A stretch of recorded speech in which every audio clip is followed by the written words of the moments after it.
आप सभी का स्टडी चैनल फोकस में फिर से स्वागत है। आज हम लोग एटॉमिक स्ट्रक्चर का आगे का पार्ट देखेंगे। आज कुछ टर्मिनोलॉजी का अध्ययन करेंगे। इसमें isotopes, isobars, isotones, iso electronic और आइसोडायफर्स ये शामिल हैं। ये भी इम्पोर्टेंट है। आइसोटोप्स, आइसोबार्स, आइसोटोन्स, इससे क्वेश्चंस पूछे जाते हैं। तो सबसे पहले हम लोग आइसोटोप्स देखेंगे, जिसको हम लोग हिंदी में क्या बोलते हैं, समस्थानिक। हिंदी में जिसको क्या बोलते हैं, समस्थानिक, और ऐसे आइसोटोप्स कहते हैं।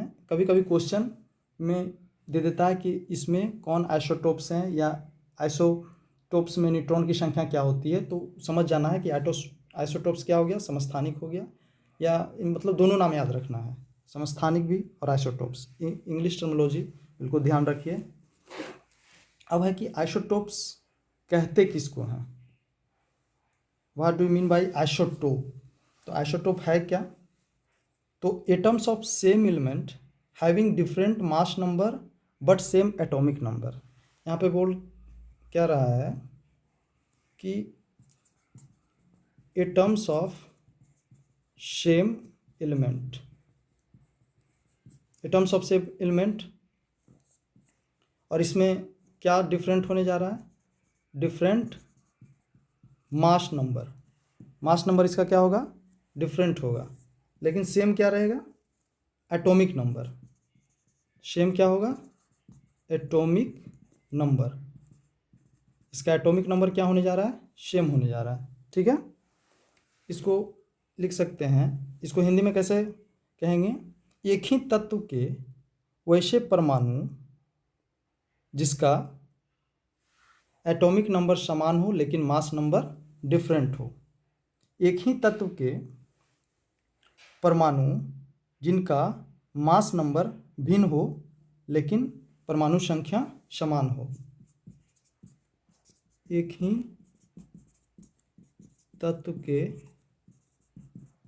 परमाणु जिसका द्रव्यमान संख्या भिन्न परंतु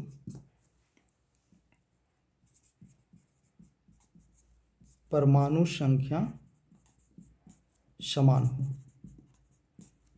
परमाणु संख्या क्या हो, समान हो। ठीक है, एग्जाम्पल के तौर पे एग्जाम्पल देखेंगे। तो अगर हम हाइड्रोजन लेते हैं, क्या ले रहे हैं, हाइड्रोजन। ये हाइड्रोजन मैंने लिया। ये परमाणु संख्या कहाँ लिखा जाता है, इस कॉर्नर पे। तो परमाणु संख्या हाइड्रोजन क्या है, सिर्फ हाइड्रोजन एलिमेंट है तो स्वाभाविक है परमाणु संख्या कितना होगा, सबका सेम होगा। किसी भी सेम एलिमेंट का परमाणु संख्या कभी चेंज नहीं होता है। और इसका द्रव्यमान संख्या कितना होता है, 1, 2 एंड 3। तो ये इसके समस्थानिक कहलाए। सबका अलग अलग नाम है। इसको प्रोटियम बोलते हैं, इसको ड्यूटेरियम, इसको ट्राइटियम बोलते हैं। ठीक है, तो यहाँ पे द्रव्यमान संख्या, या जिसको हम लोग बोल रहे हैं मास नंबर, इसका मास नंबर कितना हो जाएगा, 1, इसका मास नंबर 2, और इसका मास नंबर 3, जो दिख रहा है ऊपर कॉर्नर पे मास नंबर लिखते हैं। और इसका परमाणु संख्या, जिसको एटॉमिक नंबर बोल रहे हैं, एटॉमिक नंबर इसका 1 है, इसका 1 है और इसका 1 है। तीनों का एटॉमिक नंबर क्या है, सेम है। ठीक है, उसके बाद अब न्यूट्रॉन की संख्या यहाँ निकाल लेते हैं। न्यूट्रॉन, यहाँ पे न्यूट्रॉन की संख्या। ठीक है, तो न्यूट्रॉन की संख्या यहाँ पे कितना हो जाएगा, तो हमने न्यूट्रॉन की संख्या बराबर क्या पढ़ा था, न्यूट्रॉन की संख्या बराबर जो होता है वो द्रव्यमान संख्या। द्रव्यमान संख्या को हम लोग किससे सूचित करते हैं, ए से, और माइनस परमाणु संख्या। परमाणु संख्या जिसको हम लोग किससे सूचित करते हैं, जेड से। या परमाणु संख्या, प्रोटॉन की संख्या क्या होती है, बराबर होती है। तो यहाँ पे जब द्रव्यमान संख्या ऊपर है और नीचे क्या है, परमाणु संख्या, या प्रोटॉन की संख्या परमाणु संख्या, दोनों बराबर होती है, जो ऑलरेडी मैंने पहले बता चुका हूँ पिछला क्लास में। तो न्यूट्रॉन की संख्या यहाँ क्या निकलेगा, दोनों में घटा देंगे 0, और यहाँ पे न्यूट्रॉन की संख्या 1, यहाँ पे न्यूट्रॉन की संख्या 2। तो यहाँ पर एटॉमिक नंबर जो आ रहा है, एटॉमिक नंबर जो यहाँ आ रहा है, ये क्या आ रहा है, सेम आ रहा है। और न्यूट्रॉन की संख्या यहाँ पे क्या हो गया, भिन्न हो गया, डिफरेंट हो गया।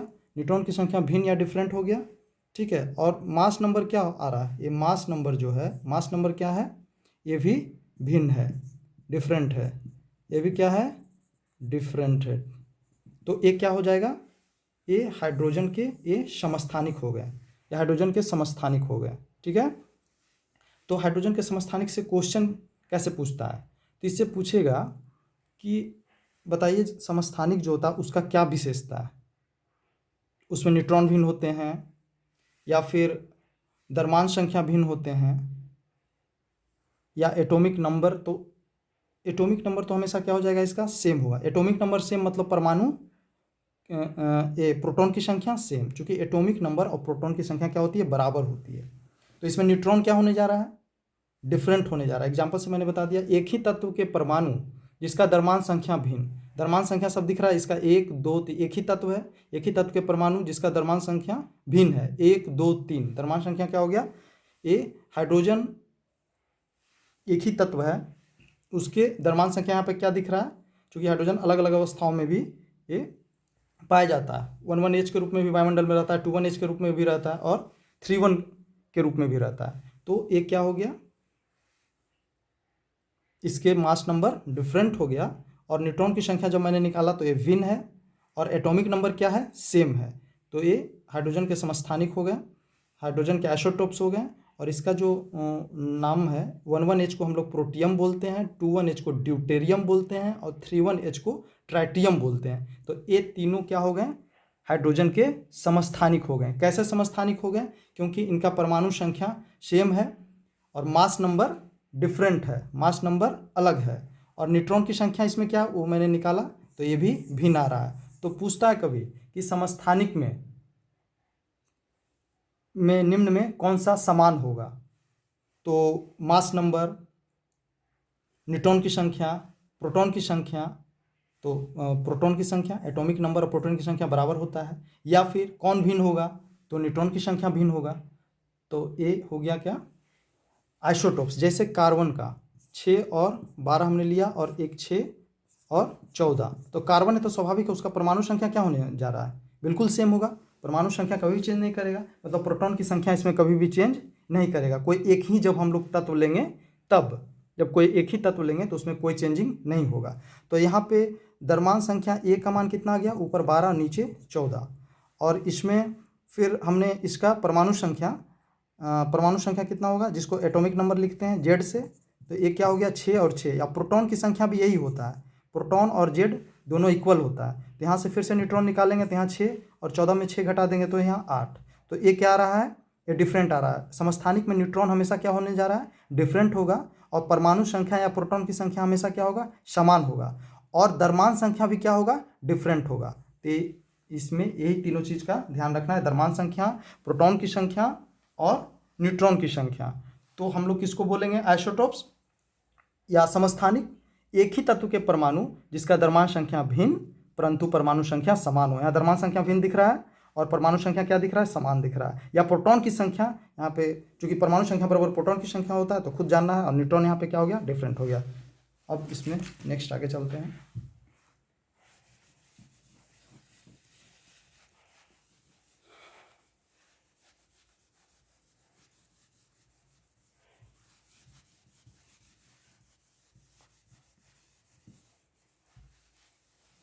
दूसरा जो टॉपिक है, इसका दूसरा जो टर्म है वो है आइसोबार्स।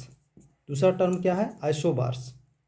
इसको हम लोग हिंदी में क्या बोलते हैं, ये हो गया आइसोबार। ये आइसोबार्स हो गया या आइसोबार, सिंगल के लिए जब करेंगे तो इसको हम लोग बोलते हैं समभारिक। समभारिक, तो समभारिक नहीं देता है, क्योंकि पता चल जाता है कि भार इसमें समान है, तो टर्म लिख देता है इसमें आइसोबार कौन है। ठीक है, इस टाइप से आपका सवाल रह सकता है। इसमें क्या हो गया, तो ये भी क्या हो गया, आइसोबार्स जो है इसमें एटम्स ऑफ डिफरेंट एलिमेंट, वहाँ पर एटम्स ऑफ सेम एलिमेंट था, यहाँ पे एटम्स ऑफ डिफरेंट एलिमेंट। तो इसमें सेम क्या होने जा रहा है, तो मास नंबर, इसका सेम क्या होगा, सेम मास नंबर।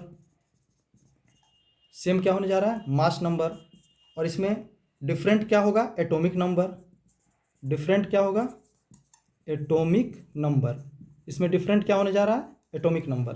तो atoms of different element having same mass number and different atomic number. तो इसको कैसे लिखेंगे, भिन्न तत्वों के परमाणु जिनका द्रव्यमान संख्या समान परंतु परमाणु संख्या क्या हो, भिन्न हो। परंतु परमाणु संख्या क्या हो, भिन्न हो। जैसे इसका हम लोग एग्जाम्पल लेते हैं, कार्बन। तो स्वाभाविक है इसमें जब भी आइसोबार्स होगा तो क्या होगा, डिफरेंट। चूंकि यहाँ पे भिन्न तत्वों के परमाणु, तो भिन्न तत्वों के परमाणु दो, मैंने एक कार्बन लिया है और एक नाइट्रोजन लिया है। कार्बन का परमाणु संख्या 6, नाइट्रोजन का परमाणु संख्या 7। तो कार्बन का मैंने एक समस्थानिक लिया था जिसका द्रव्यमान संख्या 12 था, लेकिन दूसरे का कितना था, 14। तो मैं वो वाला कार्बन लिया है, और फिर इसमें भी 14। तो इसका द्रव्यमान संख्या को हम किससे सूचित करते हैं, ए से। तो इसका द्रव्यमान संख्या कितना है, 14। इसका भी द्रव्यमान संख्या कितना है, 14। और उसके बाद परमाणु संख्या को जेड से, या प्रोटॉन की संख्या पी से हम लोग सूचित कर रहे हैं। जेड परमाणु संख्या, प्रोटॉन की संख्या, इसमें 6 और इसमें कितना हो रहा है, 7 हो रहा है। तो यहाँ से न्यूट्रॉन की संख्या क्या निकल जाएगा, यहाँ जो न्यूट्रॉन निकलेगा, यहाँ कितना, दोनों घटा देंगे तो 8, और यहाँ पे भी घटा देंगे तो कितना होने जा रहा है, 7। तो ये समान आया, ये क्या है, समान आया। द्रव्यमान संख्या समान आया, परमाणु संख्या क्या आया, भिन्न आया। परमाणु संख्या क्या आया, भिन्न आया। और उसके बाद न्यूट्रॉन की संख्या क्या होने जा रहा है, न्यूट्रॉन की संख्या भी भिन्न है। तो यहाँ पर देख रहे हैं विभिन्न तत्वों के परमाणु, इसका द्रव्यमान संख्या समान, द्रव्यमान संख्या समान है। तो ये दोनों क्या हो गया, एक दूसरे का समभारिक, जिसको आइसोबार्स कहते हैं, जिसको आइसोबार कहते हैं। द्रव्यमान संख्या समान परंतु परमाणु संख्या भिन्न हो। इसमें परमाणु संख्या या प्रोटॉन की संख्या दोनों भिन्न हो रहा है। तो उससे हम न्यूट्रॉन निकालिए कि न्यूट्रॉन की क्या स्थिति है, तो न्यूट्रॉन भी यहाँ पे भिन्न है। और जितना प्रोटॉन होता है किसी में, न्यूट्रल अगर कोई एटम है तो उतना ही उसमें क्या रहता है, इलेक्ट्रॉन। तो अगर इसमें इलेक्ट्रॉन भी पूछ दे तो क्या हो जाएगा, भिन्न हो जाएगा। जितना परमाणु संख्या उतना प्रोटॉन उतना इलेक्ट्रॉन, जब कोई चार्ज वाला नहीं रहे तब, तो इलेक्ट्रॉन भी यहाँ समान हो जाएगा। तो यहाँ इलेक्ट्रॉन प्रोटॉन परमाणु संख्या सेम हो, भिन्न होगा। यहाँ मतलब ये प्रोटॉन और इलेक्ट्रॉन बराबर होगा, लेकिन यहाँ पे दोनों के लिए प्रोटॉन की संख्या, इलेक्ट्रॉन की संख्या, परमाणु संख्या सब आपस में क्या हो रहा है, बराबर हो रहे हैं दोनों के लिए। तो ये दोनों के लिए बराबर कहने का मतलब ये हुआ कि जितना पी होगा, जितना यहाँ पे परमाणु संख्या होगा, जितना प्रोटॉन होगा उतना ही इलेक्ट्रॉन होगा इसके लिए। तो लेकिन इसका फिर जितना होगा इसका अपना बराबर होगा, इसका अपना तीनों बराबर होगा, ठीक है। लेकिन आपस में जब करेंगे तो दोनों का प्रोटॉन की संख्या भिन्न होने जा रहा है, या दोनों का इलेक्ट्रॉन भिन्न होने जा रहा है, या दोनों का परमाणु संख्या भिन्न होने जा रहा है। न्यूट्रॉन क्या होने जा रहा है, दोनों का भिन्न होने जा रहा है। इसलिए यहाँ पे परमाणु संख्या भिन्न यहाँ से दिख रहा है, और द्रव्यमान संख्या क्या हो रहा है, सेम हो रहा है, ठीक है। तो एक इसका एग्जाम्पल हो गया समभारिक या आइसोबार का। नेक्स्ट चलते हैं।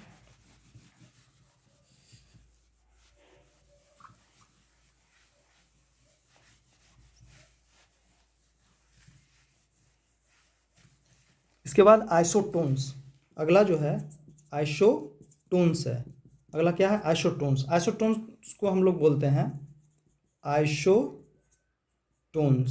आइसोटोन्स को हम लोग बोलते हैं समन्यूट्रॉनिक। क्या बोलते हैं, समन्यूट्रॉनिक। समन्यूट्रॉनिक नाम से ही स्पष्ट है, जिसमें क्या समान होने जा रहा है, न्यूट्रॉन की संख्या, having same number of electron. Having, इसको क्या बोलेंगे, इसको having same number of neutrons. Neutrons जो क्या रखेगा, वैसा तत्व, वैसे तत्व जो समान न्यूट्रॉन रखते हैं। वैसा तत्व जो समान न्यूट्रॉन रखते हैं उसको क्या बोलेंगे, आइसोटोन्स बोलेंगे। जैसे मैंने एक सोडियम लिया और दूसरा मैग्नीशियम लिया, तो सोडियम का परमाणु संख्या 11, मैग्नीशियम का परमाणु संख्या 12। इसका सोडियम का द्रव्यमान संख्या 23 और मैग्नीशियम का द्रव्यमान संख्या 24। तो यहाँ पर ए का मान, जिसको द्रव्यमान संख्या बोलते हैं, ए इसके लिए 23 हो जाएगा, इसके लिए 24 हो जाएगा। परमाणु संख्या जेड या प्रोटॉन की संख्या इसके लिए 11 है, इसके लिए 12 है। यहाँ से न्यूट्रॉन की संख्या, यहाँ से न्यूट्रॉन की संख्या कितना हो जाएगा, यहाँ से जो न्यूट्रॉन हो जाएगा या कैपिटल एन या स्मॉल एन, यहाँ से कितना हो जाएगा 12 घटा देंगे तो, और यहाँ भी कितना आ जाएगा 12। न्यूट्रॉन की संख्या यहाँ पर क्या हो गया, सेम हो गया। ये क्या हो गया, भिन्न हो गया या डिफरेंट हो गया। और ये भी क्या है, ये भी क्या दिख रहा है, डिफरेंट दिख रहा है। ठीक है, तो ये समझ गए हैं। वैसे था तो जो समान न्यूट्रॉन, यहाँ पे सिर्फ न्यूट्रॉन देखना है, यहाँ पे सिर्फ समान, तो न्यूट्रॉन क्या हो गया, यहाँ पे सेम हो गया, तो ये क्या कहलाया जाएगा, आइसोटोन्स। मतलब सोडियम और मैग्नीशियम पूछेगा निम्न में कौन आइसोटोन्स हैं, तो हम बारी बारी से सबका न्यूट्रॉन निकाल लेंगे, जिसका बराबर होगा वो उसको क्या बोलेंगे, न्यूट्रॉन्स की संख्या बोल देंगे, मतलब उसको क्या बोलेंगे, आइसोटोन्स बोल देंगे। ठीक है, ओके। अब हम लोग नेक्स्ट चलते हैं, आइसो इलेक्ट्रॉनिक।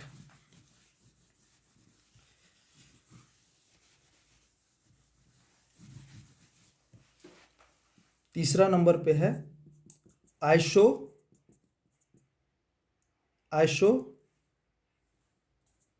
इलेक्ट्रॉनिक। ये सम इलेक्ट्रॉनिक, आइसो मीन्स होता है सेम, तो समान इलेक्ट्रॉन जिसमें रहेगा उसको हम लोग क्या बोलेंगे, आइसो इलेक्ट्रॉनिक। ठीक है, तो इसको हम लोग क्या बोल देंगे, सेम, मतलब किसको बोलेंगे, same number of electrons, same number of electrons, जो समान इलेक्ट्रॉन रखेगा, समान इलेक्ट्रॉन, समान इलेक्ट्रॉन जो रखेगा उसको क्या बोलेंगे, आइसो इलेक्ट्रॉनिक बोलेंगे। जैसे मैंने एक ऑक्सीजन लिया, ऑक्सीजन, और एक फ्लोरीन लिया। ऑक्सीजन मान लिया 2 चार्ज ले रहा है और 1 चार्ज। पहले से इसका ऑक्सीजन का परमाणु संख्या कितना है, होता है कितना परमाणु संख्या ऑक्सीजन का, 8 होता है। प्रोटॉन इसमें अगर सिंपल ऑक्सीजन ले रहे हैं तो इसका परमाणु संख्या कितना हो गया, 8 हो गया। तो प्रोटॉन की संख्या भी 8, और जितना कोई चार्ज नहीं है तो जितना प्रोटॉन उतना इलेक्ट्रॉन, मतलब इसमें 8 इलेक्ट्रॉन है। लेकिन -2 कहने का मतलब -1 -2, मतलब 1 इलेक्ट्रॉन पे -1 यूनिट चार्ज जो होता है। ठीक है, तो यहाँ पर कितना इलेक्ट्रॉन दर्शा रहा है, मतलब 2 इलेक्ट्रॉन ए और आ गया इस पे, तो टोटल इलेक्ट्रॉन यहाँ पे कितना हो गया, 10 इलेक्ट्रॉन। और यहाँ पे फ्लोरीन का कितना होता है, 9 होता है परमाणु संख्या, फ्लोरीन का 9। तो प्रोटॉन की संख्या जेड इसका कितना, 9, तो प्रोटॉन की संख्या इसमें कितना, 9। सिर्फ फ्लोरीन की हम बात कर रहे हैं, सिर्फ फ्लोरीन, तो इसमें इलेक्ट्रॉन की संख्या कितना, 9। लेकिन अब एक माइनस और इस पे आ गया, तो 9 पहले से और एक माइनस और एक्स्ट्रा आ गया, तो इसमें भी कितना इलेक्ट्रॉन, 10 इलेक्ट्रॉन। इसका मतलब पूछेगा निम्न में कौन आइसो इलेक्ट्रॉनिक है, तो हम उसका टोटल परमाणु इलेक्ट्रॉन की संख्या देख लेंगे कि सिंपल जब वो तत्व के रूप में रहता है तो कितना इलेक्ट्रॉन होता है, कितना उसका परमाणु संख्या, जितना परमाणु उतना प्रोटॉन और उतना ही इलेक्ट्रॉन। और उसके बाद देखेंगे कि कितना उस पर माइनस या प्लस चार्ज आ रहा है। तो यहाँ पे माइनस यहाँ पे आ गया, मतलब इलेक्ट्रॉन इस पे आ गया तो ना -2 आ गया। तो ये पहले से 8 इसका परमाणु संख्या था तो 10 हो गया। यहाँ पे इसका परमाणु संख्या 9 था तो 9 इलेक्ट्रॉन अपना, सिर्फ सिंगल फ्लोरीन में 9 इलेक्ट्रॉन और 1 इलेक्ट्रॉन बाहर से आ रहा है, यहाँ पे इसके सर पे है, तो टोटल कितना हो गया, 10 इलेक्ट्रॉन। ओके, तो ये कहलाएंगे आइसो इलेक्ट्रॉनिक। ये कंसेप्ट क्लियर हो गया। उसके बाद है आइसो डायाफर्स। ऐसा ये पूछा नहीं जाता है लेकिन जान जाइए, आइसो डायाफर्स, आइसो डायाफर्स। ठीक है, तो आइसो डायाफर्स में क्या होता है कि n-p का मान समान होता है।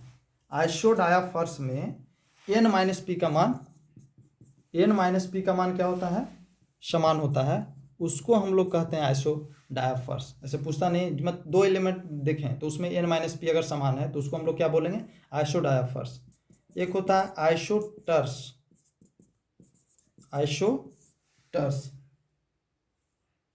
ठीक है, तो आइसोटर्स में क्या होता है, नंबर ऑफ, इसमें नंबर ऑफ एटम सेम रहेगा, नंबर ऑफ एटम क्या रहेगा, सेम रहेगा, और स्ट्रक्चर सेम रहता है, बनावट, स्ट्रक्चर क्या रहता है, सेम रहता है इन दोनों।